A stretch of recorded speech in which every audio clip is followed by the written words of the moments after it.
రాహుల్ గాంధీ ప్రతిపక్షం అంటే ఎలా ఉండాలో, బలమైన ప్రతిపక్షం అంటే ఏ విధంగా ఉంటుందో కేంద్రంలో అధికారమైనటువంటి ఎన్డీఏ కూటమికి రుచి చూపించారు రాహుల్ గాంధీ. కాంగ్రెస్ పార్టీ అధినేతగా, కాంగ్రెస్ పార్టీ ఎంపీగా, అలాగే ప్రధాన ప్రతిపక్ష నేతగా లోక్సభలో ఆయన మాట్లాడిన మాటలు ఇప్పుడు పెను సంచలనంగా మారాయి. ఒకటి కాదు, రెండు కాదు, ఏకంగా పలు అంశాలపై ఏకధాటిగా అధికార పక్షాన్ని గుక్క తిప్పునీయకుండా ఆయన సంధించిన ప్రశ్నలు, ఆ విధానం ఇప్పుడు దేశవ్యాప్తంగా పెద్ద చర్చనీయాంశమైంది. బీజేపీ అధికారంలో ఉండి చేసినటువంటి విధానాలను, హిందుత్వ విధానాలను ప్రజలను భయంకపితులు చేసే విధంగా ఉన్నాయని, విద్వేషాన్ని పెంచే విధంగా ఉన్నాయని రాహుల్ గాంధీ పేర్కొన్నారు. పరమశివుని చిత్రపటాన్ని చూపిస్తూ శివుడి యొక్క ప్రతిరూపం ఏమిటన్న విషయాన్ని ఆయన వివరించారు. ఒక చేతిలో త్రిశూలం, మరో చేతి అభయహస్తం అర్థం ఏమిటో కూడా రాహుల్ గాంధీ స్పష్టంగా చెప్పారు. అభయముద్ర కాంగ్రెస్ పార్టీ యొక్క గుర్తు అన్న విషయాన్ని కూడా ఆయన గుర్తు చేశారు. అయితే ఈ సందర్భంగా అధికారంలో ఉన్నటువంటి కూటమి, ముఖ్యంగా బీజేపీ నేతలు, ఆ నాయకులు హిందుత్వం అంటే ఏమిటో తెలియదని, హిందుత్వం అంటే బీజేపీ కాదని, ఆర్ఎస్ఎస్ కాదని, మోడీ అంతకంటే కాదనే విషయాన్ని స్పష్టం చేశారు రాహుల్ గాంధీ.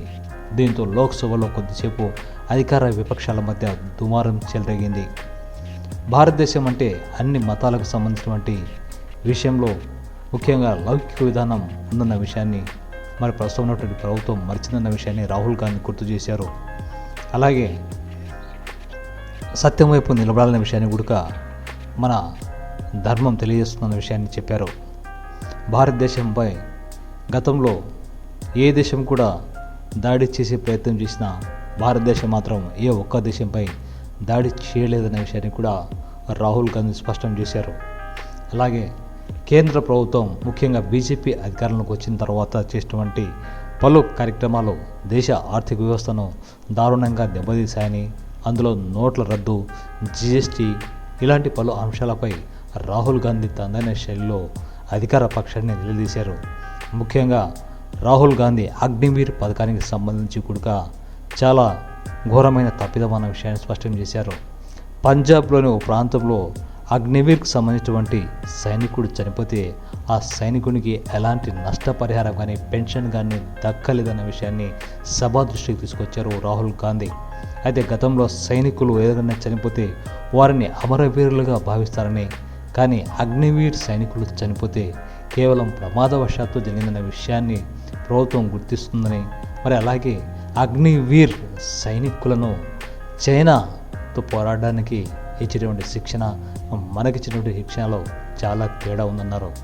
చైనా తన సైనికులకు 5 ఏళ్ల పాటు శిక్షణ ఇస్తే మనం మాత్రం అగ్నివీర్ పేరుతో కేవలం 6 నెలలు సైనిక శిక్షణ ఇచ్చి సరిహద్దులో యుద్ధానికి పంపిస్తున్నామని, 5 ఏళ్ల పాటు శిక్షణ పొందినటువంటి చైనా సైనికుని ఎదుట 6 నెలల శిక్షణ పొందినటువంటి సైనికుడు ఏ విధంగా తట్టుకొని నిలబడగలదని అధికార పక్షాన్ని ప్రశ్నించారు రాహుల్ గాంధీ. అగ్నివీర్ అంటే దేశానికి సేవ చేయడం కాదని, అగ్నివీర్ సైనికులు కేవలం యూజ్ అండ్ త్రో మాదిరిగా కార్మికునిగా మాత్రమే గుర్తింపు పొందారని, ప్రస్తుతం బీజేపీ యొక్క ప్రభుత్వ పరిపాలన ఈ విధంగా ఉన్న విషయాన్ని ఆయన గుర్తు చేశారు. మళ్ళీ అలాగే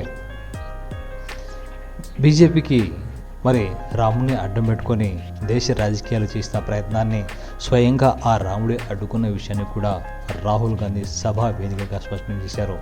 ముఖ్యంగా ఉత్తరప్రదేశ్లోని అయోధ్య రాముని యొక్క జన్మస్థలం విషయాన్ని ప్రతి ఒక్క భారతీయుడు గౌరవంగా గుర్తిస్తాడని భావిస్తాడని, అలాంటి చోట రాజకీయాలు చేయడం బీజేపీ యొక్క తప్పిదమని, అందుకే రాముడు కూడా ఈ యొక్క ఫైజాబాద్, ముఖ్యంగా అయోధ్య పరిధిలో ఉన్నటువంటి ఈ యొక్క ఫైజాబాద్లో రాముడు బీజేపీకి గుణపాఠం చెప్పాడని, అక్కడ సమాజ్వాదీ పార్టీని గెలిపించిన విషయాన్ని గుర్తు చేశారు రాహుల్ గాంధీ.